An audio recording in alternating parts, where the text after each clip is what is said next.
திட்டமிட்ட சித்திரத்தை உருவாக்கி இருக்கிறார். நான் என்னுடைய நோக்கத்தை கொச்சைப்படுத்துவது போல் இருக்கிறது. ஏதோ பதவி ஆசைப்பிடிச்சு நான் டிப்டி சிஎம்காக இங்கே வரப்போகிறேன், அதுக்கு தான் நான் முன்ன சொன்னதெல்லாம் சொன்னேன். நான் ஏன் வந்து ராஜினாமா பண்ணேன்னு சொல்ல வேண்டிய அவசியம் இதுதான் வருது. நான் பதவி ஆசை இருந்திருந்தால் 5 வருஷம் நான் எம்எல்ஏவே இருந்திருப்பேன். அதெல்லாம் தாண்டி இப்போ தான் நான் கோர் சப்ஜெக்ட் வரேன், மெயின் சப்ஜெக்ட் வரேன். நான் வந்து ஆசைப்பட்டேன், அவ்வளோதான். சட்டமன்றத்துக்குள்ளே போகலான்னு ஆசைப்பட்டேன். ஒரு வார்த்தை என்ன சொன்னேன்னா, அது எங்கள் தம்பிகளுக்காக, நான் ப்ரெஸ்ஸில் சொல்லலை, நான் ஃபேஸ்புக்கில் லைவில் சொன்னேன். 2026 சட்டப்பேரவை தேர்தல் முடிவுகளுக்கு பிறகு தமிழ்நாட்டு அரசியல் சூழல் மாறும். அப்போ நான் சட்டமன்றத்தில் இருந்தால் நல்லதுன்னு நான் நினைக்கிறேன், அவ்வளோதான்.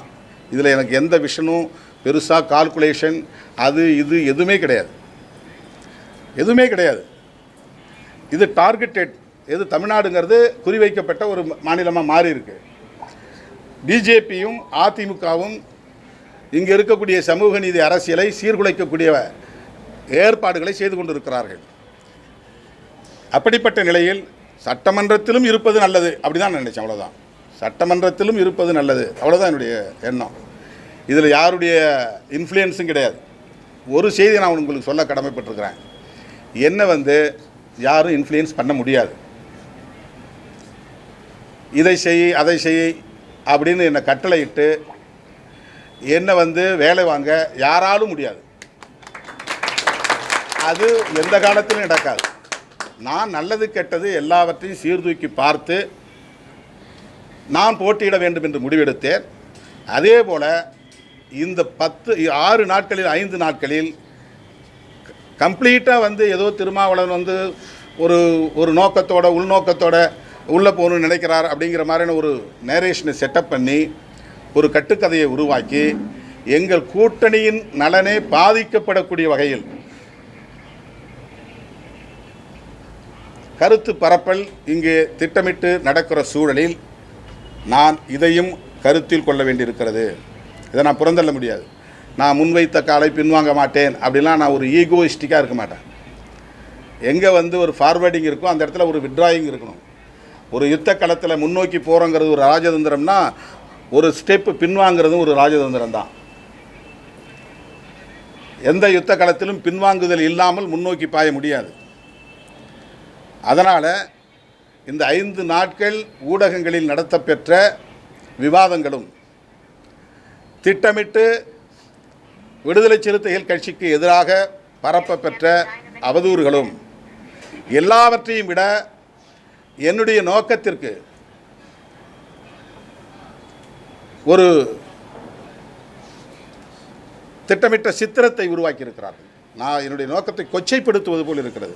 ஏதோ பதவி ஆசைப்பிடிச்சு நான் டிப்டி சிஎம்காக இங்கே வரப்போகிறேன், அதுக்கு தான் நான் முன்ன சொன்னதெல்லாம் சொன்னேன். நான் ஏன் வந்து ராஜினாமா பண்ணேன்னு சொல்ல வேண்டிய அவசியம் இதுதான் வருது.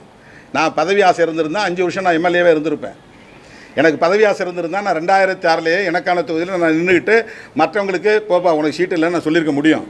இது எனக்கான சீட்டு, நான் நிற்கிற தொகுதி ஜெயிக்கிற தொகுதி எனக்கு வேணும் அப்படின்னு நான் நின்றுக்க முடியும். அன்றைக்கே நான் வந்து விட்டு கொடுத்தேன், சரி ரைட் போ நீ நில்லு அப்படின்னு அன்றைக்கே விட்டு கொடுத்தேன். பதவியில் ஆசை இருந்தால் நான் அன்றைக்கி வந்து அப்படி விட்டு கொடுத்துருக்க முடியாது.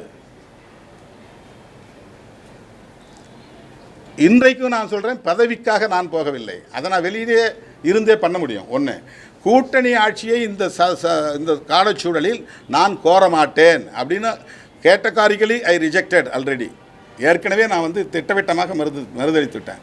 அப்புறம் என்ன அதில் வந்து ஒரு சின்ன உள்நோக்கம், அதை எதுக்கு நான் வந்து உள்ளே போய் தான் செய்யணுங்கிறது என்ன இருக்குது? தேர்தலுக்கு பிறகு அதை செய்யணும்னா நான் என்னால் செய்ய முடியுமே, அது ஒரு பெரிய விஷயமே கிடையாது. எனவே என்னுடைய நோக்கத்தை கொச்சைப்படுத்தும் வகையில் ஊடகங்களில் இந்த கூட்டணிக்கு எதிரான கருத்துள்ளவர்கள், விடுதலை சிறுத்தைகளுக்கு எதிரான மனநிலை உள்ளவர்கள், திருமாவளவனை வீழ்த்த வேண்டும் என்று எண்ணுகிற சக்திகள் பரப்பிய அவதூறுகளை முறியடிக்க வேண்டிய தேவை இருக்கிறது.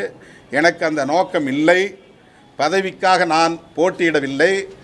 நான் போட்டியிடுவதால் இந்த கூட்டணி வெற்றி பெறாது என்கிற தோற்றத்தை உருவாக்குவது ஏற்புடையதல்ல. 200 இடங்களில் மதசார்பற்ற முற்போக்கு கூட்டணி வெற்றி பெறும் என்று நான் அறுதியிட்டு கூறுகிறேன். இந்த நிமிடம் வரையில் திமுக தலைமையிலான மதசார்பற்ற முற்போக்கு கூட்டணிக்குத்தான் சர்வே முடிவுகள் ஆதரவான தகவல்களை பதிவு செய்து வருகின்றன. எனவே நான் சந்தேகப்பட்டு ஒரு ஹங் அசெம்பிளி வரும், தொங்கு சட்டசபை வரும் அப்படின்னு சந்தேகப்பட்டு நான் போட்டியிடுவதாக சொல்லப்படுகிற கருத்து தவறான கருத்து.